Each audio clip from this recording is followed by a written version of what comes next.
دا د الله پاک قدرتي میوه ده جامن دومره خواږه دي په ایمان چې څه درته مو خپل مرګله هم وختو شپر مو ور کړه ورکه خیال ډیر کا تازه شنه روانه شلای. السلام علیکم مرګونه بلال جاجیم په دې لار روانوم فی سبیل الله د فروټ ونی سره مخامخ شو او ونه د کوم فروټو ده دې ته وی جامن تاسو دا مرګلو ته وخه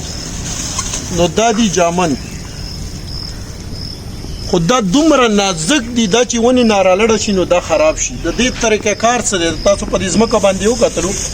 نو ما سره مرګلې ما دی ونی ته وخه ځه په طریقې باندې چې رالړ نشي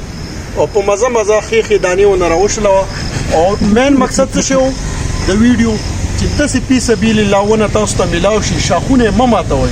په دې الله پاک د نړۍ خفقېږي میوه د میوه نه راوښلوي په طریقې ځان هم خوګ نه کوي جامن دا خاص کر د شوګر بیمار د فارا ډیر پیدامند دی یا الله چې ستاسو سمره شکریا ادا کو کم وي الله پاک دا مو تاسو ټول باندې ورخميږي د دې بوټو خاص خیال وساتئ. مرګلو دا فروټ والا وختونو ورور مو کته د سره د ترازو ده تالو چې دا جامن 100 کیلو 2 کیلو به کړه فی سبیل الله جامن ملاو شو او د سره چې کوم دي دغه شی ده او د پیکینګ ارڅ ورته کړی دي په 500 روپے کیلو ده نو دا به تاسو ته هم دی خو دا پیکینګ سره ارڅ سره روغي دانی دا وګورم جامن او دا هم جامن دی وګورئ